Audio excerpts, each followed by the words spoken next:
Welcome to The Hard Truth. I'm here with Kory MacKinnon. Kory and I are going to dive in today with his decades of real estate experience. It's really challenging to just live off your properties. Like so many people, it's funny, one of the most common goals is like, I want to make $10,000 a month in cash flow. I'm like, do you know how many doors you need to own to actually make $10,000 a month in cash flow? What is the hard truth for a brand new investor? Everything is harder about every touch point about getting into real estate these days. The headlines are who wants to be a landlord in Ontario? Yeah. Right? Who's the next generation? But is there a group coming up? Is there people who are interested in this? Yeah, so what we're seeing like professionals that are making good income, and they just want to put that. The name of the game isn't just acquire. You have to sell. I call the strategy sell the dog. How do you coach yourself on what properties you sell? Yeah, when you look at your portfolio, I mean, if you weren't.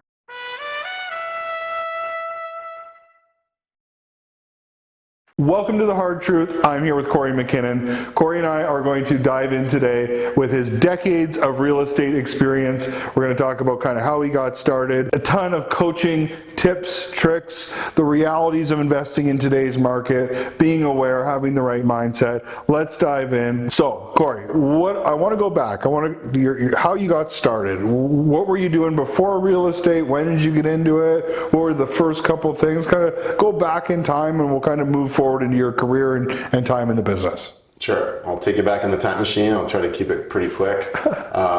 So my first experience was I actually grew up in a duplex.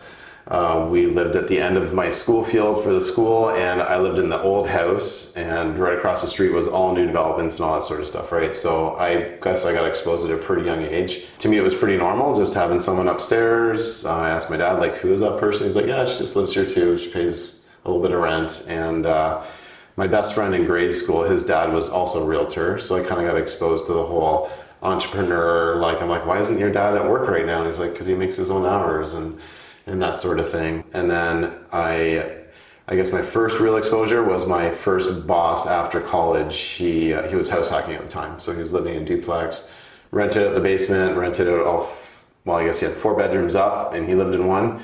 So he was actually making $1,000 a month back then. And I just figured, if he can do it, then I can learn how to do this here too. And so I ended up buying, the first property I bought was a six-plex that I was kind of apprenticing under. I was learning from the landlord back in the day. And after renting there for 3-4 years, he's like, it actually came up on the market. And it kept falling apart on home inspection. And then he, okay. You know what, I've always said I would maybe sell this to you. And I'm like, I know, you just threw a sign up, you didn't tell me. So he fixed all the things that kept falling apart on home inspection. It had some knob and tube and some galvanized plumbing and an old asbestos tile roof. So he's like, I'll take care of all that. I'll drop the price. I'll give you negotiate a $5,000 credit on closing. And so I didn't realize that I was house hacking, and I got an off-market deal at that point and credits on closing. We did quite a few things on that first deal, and then just kind of kept recycling my money and burring and stuff along the way. Some years I'd pick up no property, some years I'd pick up 4 or 5, right? So. And when you were so when you started with that first duplex or that first, were you still working full time? So the six-plex I closed on, yeah, that was I bought that when I was 30. 30. So, and I mean, the duplex I grew up in, that was my earliest memory. That was when I was 4 years old or whatever. Right? Okay. So, yeah, so I didn't actually buy a property until I was 30, and then I definitely caught up, and that was 20 years ago now. So. Right. So did you go into real estate as your business first, or did you have a job and? Yeah. Okay. I had a corporate career. I was the vice president of operations for Student Works Painting, which is kind of like a construction franchise kind of a thing for university and beyond type of students, and doing well there, but it wasn't, that wasn't my empire that I was building. Right. That was obviously not my company. So I helped grow the company and stuff, and it was a great ride for 17 years. Learned a lot there, and I actually was able to apply a lot of that to real estate. So I did a lot of human resources, which is placing tenants. Yeah. And optimizing all of our systems, which is tightening the screws on a property and optimizing the numbers, right? So I was perfectly set up for it. So it's not like this was a huge learning curve. It was more the construction. Yeah. I had to deal with managing crazy sometimes and getting roofers to show up and all that kind of stuff, right? So yeah. Well, I like that you're talking about, because I feel like this is where a lot of people struggle right now, is they bought a bunch of rental properties and they are a real estate business, but they're not acting like a real estate business. They've got a bunch of properties, they've got all this money going in, but they're not actually set up as a business. And you've taken those traditional business tools and applied it to buying properties and being a real estate business. For sure. As you should, right? I mean, the first time you buy a property, you should be treating it like a business. It's bringing in an income. You've got clients to serve. And I mean, the bar is pretty low in the industry. But if you can just raise the bar and raise your own standards and actually get a name, get a logo, get a brand, get a letterhead, just start treating it, fast response times, all those different things. It's not hard to outperform 90% of people in the industry. Yeah, amazing. So you're 20 plus years in the business now.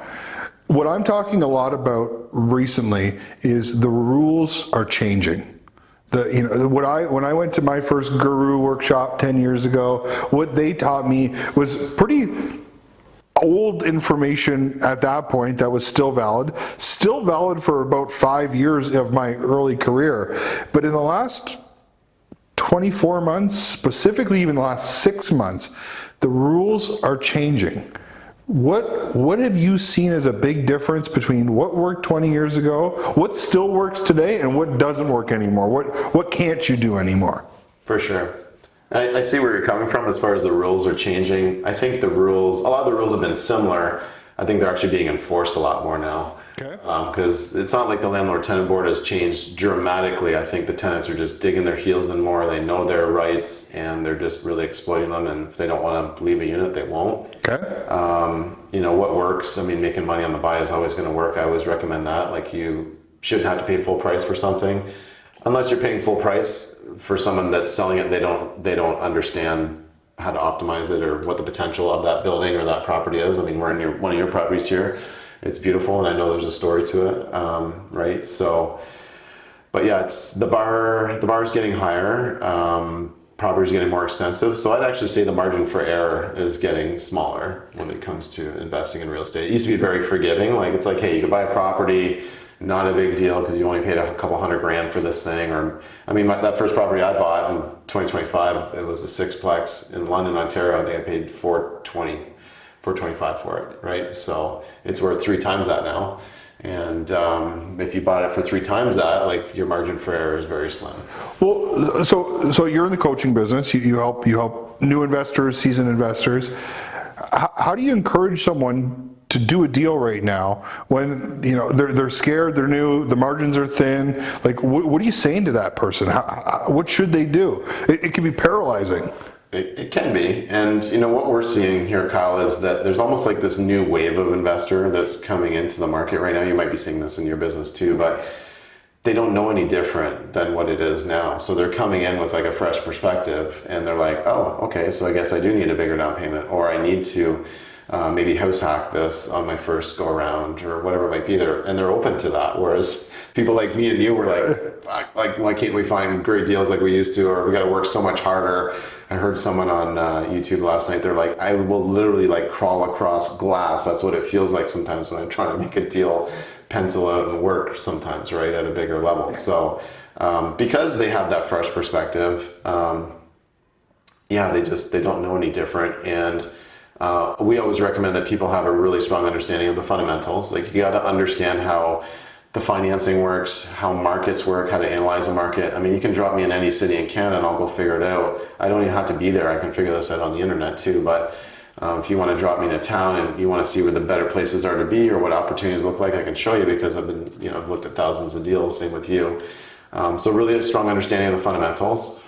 And then you got to make sure that you have a long-term plan and you're in the right strategy, and you have your power team built up around you. Like, these are all things that we teach people, because they can't expect their mortgage broker to teach them everything. They can't expect their realtor to teach them. Can we say that one more time? We can't expect the mortgage broker to do that. I feel like, go talk to your mortgage broker is the main thing that I get. So yeah, no, I'm kidding. Yeah. So yeah, well, it's important. I mean, you hold the keys to the financing, but you're also not here to teach them about, like, okay, you should have proper layout in the buildings, or this is the right mix that you want to have, or tenant profile really matters. Like, don't just vet the property, but vet the tenants that are in there and do your due diligence, especially in Ontario.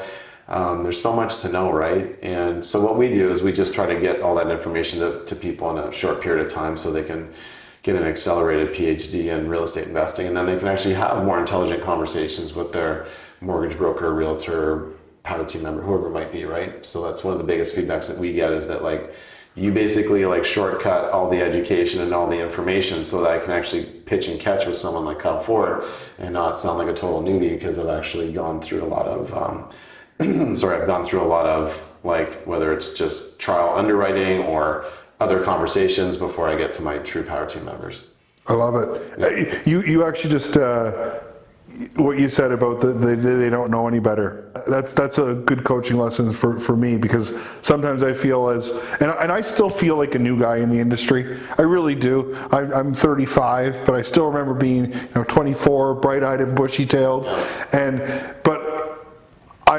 when I was 24, I didn't know any better, and there was a generation of 10-year-old people who were saying, oh, it's not as easy as it once was for me. And I didn't know any better, and I pushed through. So that new generation, I appreciate you. That's good insight. So, okay, cool. So I think maybe it's even just a 10-year cycle. Almost every 10 years, we're going to have like just a different wave of investors coming in, people that they got in, they pushed hard, they got their assets, they want to kind of pump the brakes a little bit, maybe focus on family, career, or whatever, because like what we were talking about earlier, it's really challenging to just live off your properties. Like so many people, it's funny, one of the most common goals is like, I want to make $10,000 a month in cash flow. I'm like, do you know how many doors you need to own to actually make $10,000 a month in cash flow?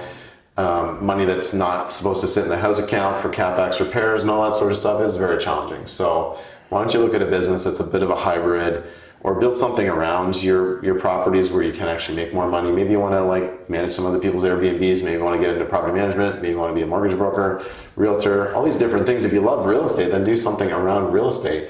But you can't just think that you're going to live off your properties, right? So you need some active income, and you need that balance of appreciation and cash flow in your properties too. Yeah, and this is what we're talking about nonstop in our community is you gotta have an earned income around real estate. If you're coming in with several $1 million, okay. Yeah. But if you're coming in, anything under $1 million net worth, you need an earned income. You need to be generating real cash. Your properties need to cash flow. There's no doubt about that, but that's not your money to take and go out with. You gotta keep that safe. That's your lifeline for your property. So this new wave of investors coming in here, in your coaching program, who are we seeing now? Because the headlines is who wants to be a landlord in Ontario? Yeah. Right? Who's the next generation? But is there a group coming up? Is there people who are interested in this? Yeah, there's people flocking to the States or whatever. I mean, there's a lot of people saying, hey, Canada's too hard, go and do this in the States, which I would agree. It can be easier to do certain things in the States. I don't know if you'll get the same appreciation in some of these markets. People go into a market like Cleveland, right? Everybody wants to go to Cleveland, but I'm like, what kind of appreciation are you going to get down there when you're buying property for $100,000 or less, or maybe a little bit more, right? So I do like Canada because of the barrier to entry, and it's always going to be more expensive to buy here, just like other countries around the world. And if you can't figure it out in Ontario or in Canada, like how are you actually going to cut your teeth and do well and be prepared for anything if you don't want to do it in one of the more difficult markets or provinces or whatever, right? So yeah, so what we're seeing like professionals that are making good income, and they just want to put that to work in an asset class where they can be making 15, 20, even 25%, cash on cash return year over year if they get themselves into a good asset. People that have maybe a little more time freedom at their jobs already, and they can spend some of that time doing the searching, the researching, the underwriting to get into a property. People that maybe already bought a property and they're like, hey, I bought this property 5-10 years ago, and now I got this debt equity. What do I do with it, right? People tell me I could actually go buy another property with it. I'm like, yes, you can. You can talk to great people like Kyle here and do a cash out refinance, and then we can actually go and deploy that into another property, right? But don't quit your day job yet, right? So if you hate your day job, then figure that side of things out and go get it. Get your mortgage first, and then figure it out. True, yeah. But figure out your career and your passion for sure. But yeah, there's a lot of people in the maybe 5, 7, 8 years ago that just thought, like, if I get enough properties in a cheap part of town, I can go and retire off of it. But then all the cash calls start to come, right? Yeah, your roof lasted for 15 years, but now you need a new roof. I'm not getting up on the roof and doing the roof. Like that's something you gotta outsource and hire. And everything is just getting more expensive these days, like appliances and building materials and you name it, right? So you gotta keep that money in the cash account. Yeah. Cash account. Where's your focus? You know, you did six-plexes all those years ago, lots of burrs.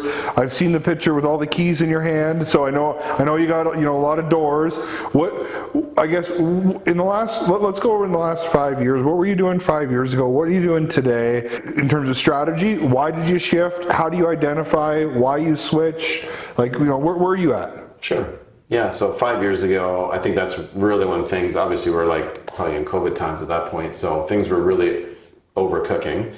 And for me, I didn't necessarily want to do what everybody else was doing. Everybody else was financing to the max and just buying tons of properties. I bought strategic properties. I always made sure I made money on the buy. But if I was going to do something then, I was actually just trying to turn it quick. Like I'd do a quick flip, I would do a quick wholesale, just picking up money because I saw things getting too frothy. I'm like, this just doesn't make sense. Like I don't think this is becoming the new normal. And now we've actually had to like come back down to reality, and now we're going to start tracking again, I think, on a more normal plane for appreciation and everything else, right? So the market had to find its true bottom. So today, I mean, having done this for a couple decades, like I'm looking to unload some of the smaller properties just because it's like, hey, they've had their time. I can't keep pushing the value on like a duplex or something like that. So unless the numbers make sense, unless I can pull out the equity, then we're going to unload that and just start putting them into bigger properties.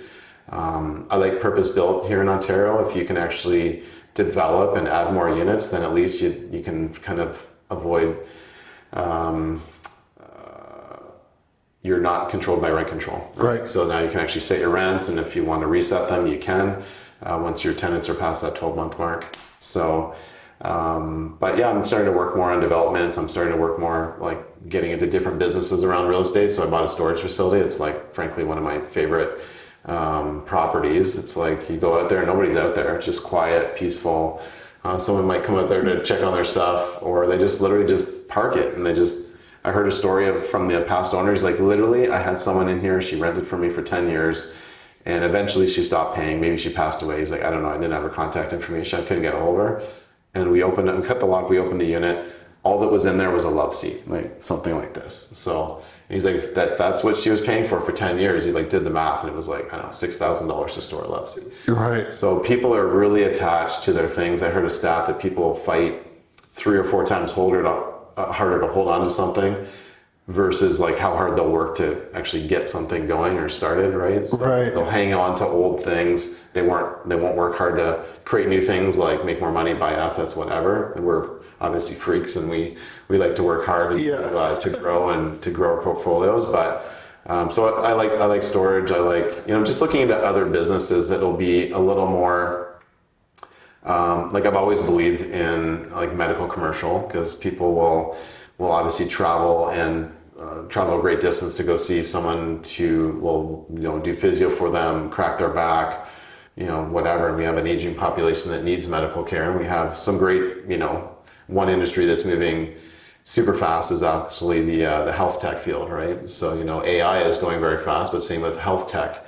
So there's going to be all these like extra medical facilities that are going to be opening up. So, or even just stable tenants, like if you can rent to a Shoppers Drug Mart or a bank or just something like that, right? It's like they're going to sign a 10-year lease, and that's something you can really just set it and forget it, and just keep building your portfolio, right? So it's interesting because in my years coming up, it seemed like there was never a lot about commercial. Everyone was pure res.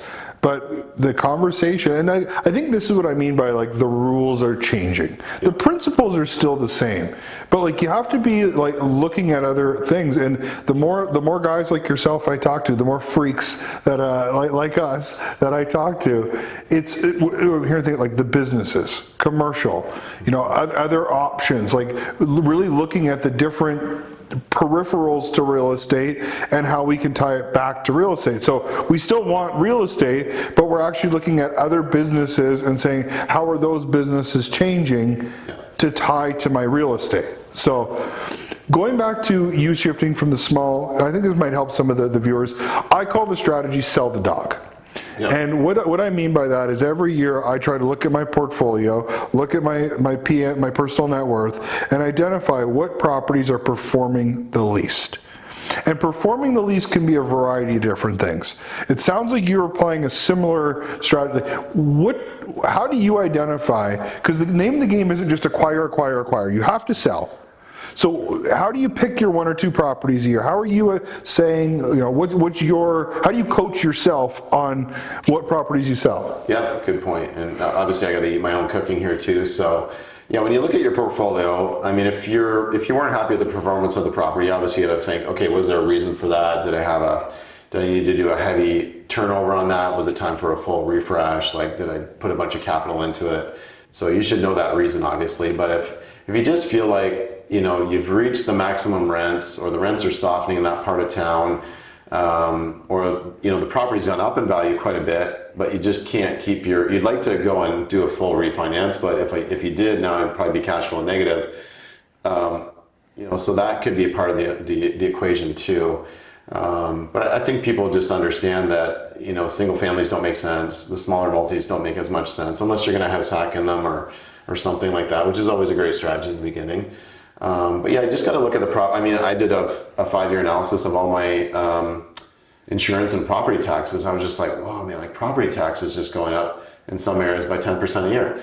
So I'm like, maybe that's going to be one of my factors where it's going to cause me to trigger like, hey, I can't control what the city's going to do, but I do know that, and my rents can only go up so much a year, especially if I have tenants that haven't turned over.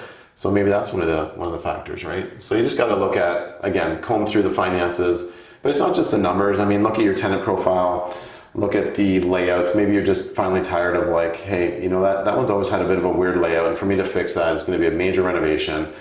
I was willing to put up with that earlier in my career, and maybe not so much now, right? So doing what I call not just a one-dimensional underwriting, you want to do like 3 or 4 or 5-dimensional. So look at the numbers, look at the tenant profile, look at the market, look at the layout, look at the condition of the property, and just really do a full kind of analysis of, should I keep that property or shouldn't I?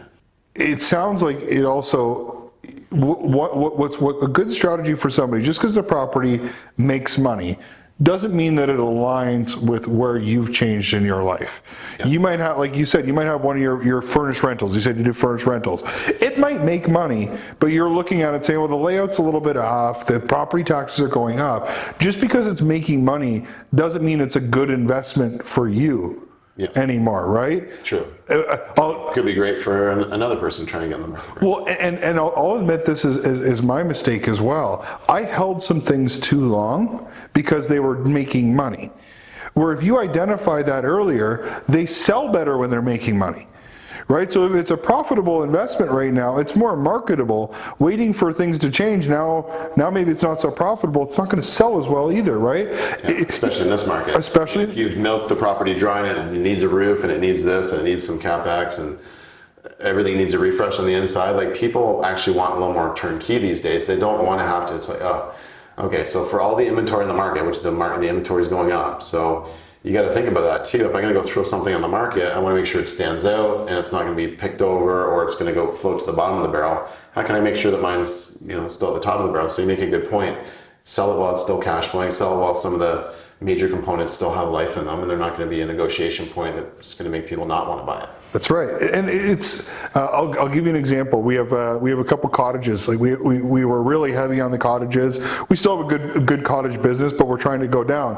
And the one that seems to have the most interest, it's the best performer. Yep. It's the one that, and I'm like, well, I don't want to discount that one as much because it cash flows really well. But the buyers aren't stupid. They're looking at it as well. They're saying, we like that one. Well, yeah, it makes the most money. It's the best rent to income ratio. So I'm willing to, I'm recognizing if I want to sell a cottage, I might have to sell a better performer. Why would I sell a better performer? Because it doesn't align as well with my lifestyle right now. We have bigger investments, and a single family cottage that cash flows just doesn't align, and that's not a bad thing. And it sounds like you're kind of going through some of that similar stuff right now. Yeah, and people have to ask themselves, like when they buy a certain kind of a property, like when I started doing furnished rentals 10 years ago, I was like, I knew what I was signing up for.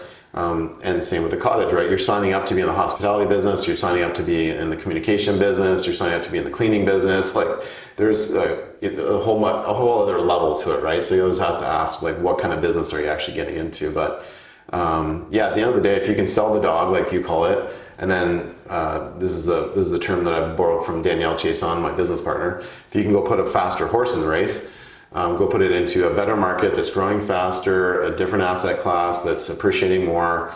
That's how you can actually get that.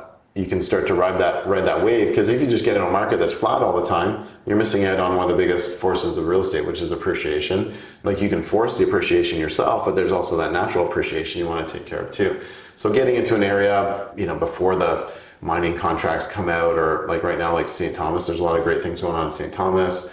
I talked to one of my placement agents, and she's like, Kory, if you can get me something in St. Thomas that can be furnished, I will get you like premium rents for the next 3 years, right? Or Windsor with the battery plants or whatever. So there's places you can go where you can get a better return, or even just different provinces, right? So Danielle and I are going to tie that together. We're going to sell the dog to put a faster horse in the race. Yeah. So I'll chat with her about that. We might have to TM those two. Yeah. Sell the horse that's like, you should just be brought up to pasture. Yeah. Put a faster horse in the race. So. I love it. Let me go in kind of a different direction here. You're a father of 4? Yeah. How are you teaching entrepreneurship and teaching real estate to your kids? Are they interested? Do they care? I think everybody likes money. Okay. They're starting to get the concept of it. I still like them to have, like, I keep physical cash around the house. I don't want them to just always think it's like digital in their bank account. So I think when they actually see physical, money around, and just teaching them like what real money actually is. So like we'll go to the coin shop, we'll actually get like silver coins. We got like some gold coins and stuff too. Those are mine, not theirs. Yeah. These are worth too much. Got it. Over $4,000 an ounce. So showing them what real money is, and then like they're actually getting really into Monopoly actually the last month or so. Like we've always played Monopoly. My oldest is 13, my youngest is 6. So we've always had Monopoly, but they want to play their other games. For some reason, they're on a real kick right now. But even Monopoly. You must be so proud. It's fun, for sure. I'll take them around to properties and different things. I'm like, I want you guys to get involved. I want you guys to see what I do, and that this is a service that we provide. This is an asset class, and this is what makes money while we sleep and stuff like that. But even the game of Monopoly, it's not like physical money and all that stuff. It's just the machine they put the card in and out of. So after they play the new version, we always do a bit of a debrief. So I'm like, what did you learn from the game today? And what's a business that makes money, right? Just get them to think, like, because they go to Starbucks with us, they go to whatever, Harvey's, Arby's. We don't go to McDonald's except for ice cream in the summer for dollar ice creams. But just getting them thinking, like, what are businesses that make money, and then what's a business that you could kind of open to make money? So they're making these bracelets. I should have brought mine in, but my daughter's like, I'm gonna sell these once I go to back to school, or when kids come over for my birthday party. I'm like, well, what are you gonna sell them for? She's like, $5 or $10. I'm like, okay, why are they like limited edition or something like that? Like, why would someone buy this bracelet for $10? Right. I'm like, you got to think of like, you want them to actually sell those shows. She's like, oh yeah, maybe I should sell some for like $1 or $2. I'm like, yeah. And then you can actually, it's like, it's turning over and you're actually making money, and it's not just going to sit like stock on the shelf and not turn over, right? So they like my coin laundry machines and stuff like that. They get a kick out of emptying those out. So just trying to teach them the concepts, because I really do feel like we need more entrepreneurs in Canada. We need, we already have a lot of government employees here, and it just really changes your mindset to like a entitled mentality a little bit. So if we have more entrepreneurs and they have that entrepreneurial mindset, I mean, I had my first like entrepreneur experience when I was like grade 3 or 4, right? Having a paper route and like having to actually knock on the doors and get the money and grow the paper route, because you actually got a bonus or an incentive every time you got a new customer on, right? I think the place would actually pay you a little bit more. And when I hung up my paper route, they had to actually cut it up into 3 other ones because they're like, it's too big, nobody wants your paper route. Right. I'm like, figure it out, I'm done, right? Yeah. It's interesting, there's no, because even in I'm younger than you are, but there's no child labor exploitation about 6-year-olds doing paper routes. Yeah. They seemed to be okay with it. Child labor was okay for that. So I know. And then they got rid of like everything became, you know, non-money at the door, and now people don't even, like, the newspaper's so thin, people don't buy the newspaper, right? But I think it's great when kids have a side hustle, whether they're, I don't know, selling stickers, candy, whatever kids want to buy off you. Like I get inspired when I see someone who's flipping cell phones or flipping electronics or RV cars, and then they scale up to, I think it was like my one of my contractors, or my no, it's actually my home inspector. He's like, oh, my son's getting into, like, he was flipping remote control cars, like the little RC cars, and then he went into electronics like laptops, and then he went into dirt bikes, and then snowmobiles, and like now he's thinking about flipping cars. And it's just like that evolution is pretty cool. And sometimes you lose, but most times you win if you have a system in place and, you know, make money on the buy, and like you get things on a discount, you fix it up, you burr the thing or whatever, right? yeah, love it. Cool. Let's ask some of the big questions we like to ask on the hard truth. What is the hard truth for a brand new investor, bright-eyed, bushy-tailed, ready to go? What is the hard truth for that person? All right, this is where I'm probably going to turn and face the camera and let people know the hard truth. But first of all, I want to, you know, tell people, if you're interested in buying real estate, don't ever lose that passion, because that's super important. And don't let any of, you know, the hard truth like deter you from getting into real estate. But the hard truth is, I mean, me and Kyle were talking about this earlier, it's everything is harder about every touch point about getting into real estate these days, but it's going to be worth it, right? It's definitely going to be worth still getting in, because you're in this powerful asset class that's getting harder and harder. The barrier to entry is rising, right? But if you're smart with your money, if you go out there and maybe have a sales job or something like that where you can make more money, you can afford the down payments, you can afford to qualify, and all these different things, right? So you don't have to be stuck as a renter. But guess what? Things are more expensive. Contractors are a little bit easier to work with these days, but they're also going to be more expensive. Appliances are basically throwaways these days. Like, I can't even repair an appliance. Or in the furnished rental business, like, it's TVs. I just brought 5 TVs to a place in London. They're like, yeah, maybe we can fix the Sony, but everything else is garbage. I'm like, wow, I'm so glad I'm getting you know, the warranty programs on these things. So that's for new investors, I guess. It's harder, but it's going to be worth it. And sure. I love what you said there, and I'm going to make sure we remind people, we don't talk about the hard truth to deter people. Yeah. It's just about... Just have your eyes wide open. Eyes wide open. I want to be honest. I feel like in the real estate space, over the years, there's been so much excitement that has masked the risk and the reality. And talking about the hard truths is just being honest about it, but still making sure everyone that I invite on here believes in real estate. We're all still doing real estate. We're encouraging real estate. So I love that you took a moment to emphasize that, and I'm going to be sure to keep that message going. So the second hard truth for the person who's gotten started, maybe there are 5 properties. Let's say they probably got some bumps and bruises on them over the last few years. You know, what do they need to know to stick with it? Not only to stick with it, but to grow. How do they go from 5 to maybe being able to quit their job, maybe being able to go full-time in real estate? What do they need to know?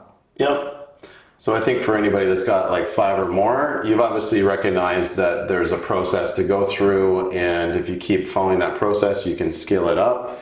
Usually people's limiting factors are going to be money and mortgage qualification and just finding enough deals, finding the time to do it. And I think the biggest thing at 5 properties, which means you're probably at 10 or 20 doors, at least in my experience, I remember hitting the 20 door mark and I was like, I need to get some internal help. I need to bring my first assistant on, whether it's part-time or full-time. I mean, it's so easy to actually get like offshore help these days. I've actually got 2 offshore people managing my inbox right now and doing my DMs and stuff as I'm on this podcast. But at that point, it's not going to be about what can I do. It's going to be like, now your leadership skills have to increase, because now you're going to be managing not just the contractor and pushing your mortgages down the road, and people need to be managed, but now it's also, you're going to be leading staff.